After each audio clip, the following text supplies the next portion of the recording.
Quando a gente pensa em Michel Foucault, a primeira palavra que vem na cabeça é quase sempre poder, né? Mas, olha que curioso, o próprio Foucault disse que o foco dele era, na verdade, outra coisa. E é para desvendar essa reviravolta que a gente está aqui, mergulhando no famoso ensaio dele, o sujeito e o poder. Vamos entender o que ele realmente queria dizer com tudo isso.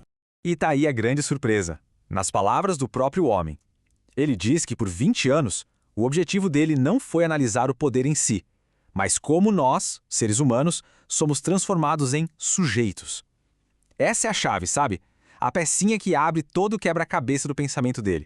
Para a gente entender essa ideia direitinho, nosso roteiro vai ter 5 partes. Primeiro, a gente vai ver qual é a verdadeira questão de Foucault. Depois, vamos investigar as lutas contra a sujeição, descobrir o que é o tal do poder pastoral e como isso cria um duplo vínculo no Estado moderno. E para fechar, a gente vai explorar o que significa essa ideia de recusar o que somos. Então vamos lá, começando pelo começo. Antes de sair falando de poder, a gente precisa entender o conceito que é a base de tudo para Foucault: o sujeito. E aqui ele reforça a ideia, deixando bem claro, o tema central não é o poder vindo de fora para dentro, mas sim o processo que nos molda, que nos constitui. O poder nesse esquema é a ferramenta, mas o sujeito é o verdadeiro foco da investigação.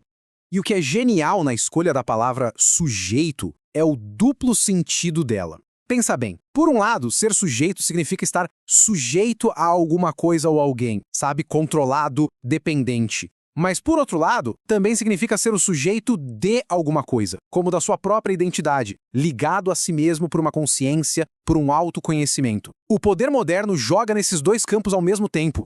Bom, isso já nos joga direto na segunda parte. Se o Foucault quer estudar como a gente é transformado em sujeito, como é que ele faz para analisar esse processo? A grande questão que Foucault se coloca é essa.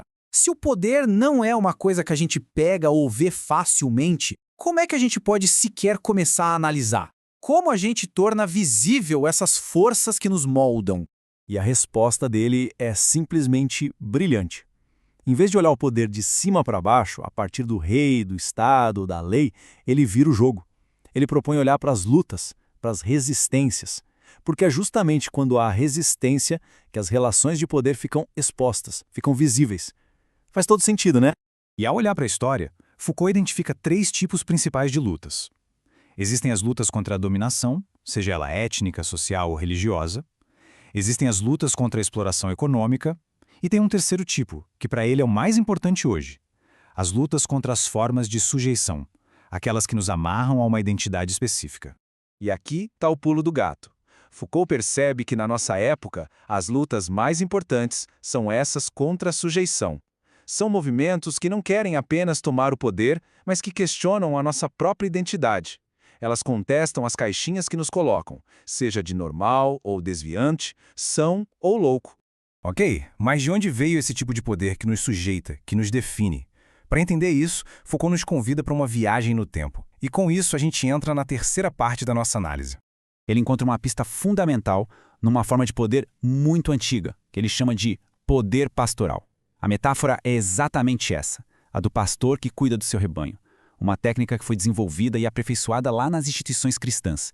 Esse poder pastoral era bem diferente. O objetivo final era a salvação, mas no outro mundo. E para isso, o pastor tinha que estar disposto a se sacrificar pelo rebanho. Agora, o mais importante de tudo, ele não cuidava do rebanho como uma massa, mas de cada ovelha individualmente. E para guiar cada uma, o pastor precisava conhecer a alma dela, os seus segredos mais íntimos. É um poder, na sua essência, individualizante.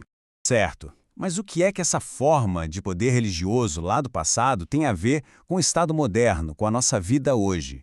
Bom, é aqui que a gente chega no coração da tese do Foucault.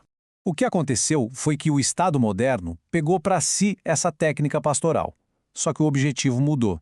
Não é mais a salvação no céu, mas o bem-estar aqui na terra, saúde, segurança, prosperidade. E os pastores se multiplicaram. Não é mais só a igreja, agora são a polícia, a medicina, a escola, a própria família. E aí a gente vê a primeira face desse novo poder. Ele é totalizante. O Estado começa a gerenciar a população inteira como se fosse um grande rebanho. Ele usa estatísticas, campanhas de vacinação, políticas educacionais, tudo para garantir o bem-estar do coletivo. Mas, ao mesmo tempo, e aqui está a herança direta do poder pastoral, ele é individualizante. Ele se volta para cada pessoa, guiando nossas condutas, definindo o que é ser um bom cidadão, um bom aluno, um paciente saudável. Ele nos molda de dentro para fora. E essa combinação é exatamente o que Foucault chama de duplo vínculo político. O Estado moderno nos governa ao mesmo tempo como uma população e como indivíduos. É uma espécie de armadilha política, uma forma de poder que é por isso mesmo incrivelmente eficaz. E tudo isso nos leva finalmente à grande questão. Tá, e o que a gente faz com isso? Vamos para a nossa conclusão para entender qual é o desafio que Foucault nos lança. Essa citação é de uma força tremenda. A tarefa para o Foucault talvez não seja mais ficar procurando uma identidade verdadeira dentro de nós, mas sim ter a coragem de recusar as identidades que esse poder todo nos impõe. Então, a questão central é que a verdadeira libertação não é só se livrar das instituições do Estado. É se libertar do tipo de pessoa, do tipo de subjetividade que ele produz em nós. É sobre criar e promover novas formas de ser, novas formas de viver. E assim, a análise do Foucault nos deixa com essa pergunta, que é uma provocação. Se a gente recusar as identidades que essa longa história de poder nos deu, que novas formas de vida, que novas subjetividades a gente poderia inventar? A questão, como quase sempre em Foucault, fica em aberto para a gente pensar.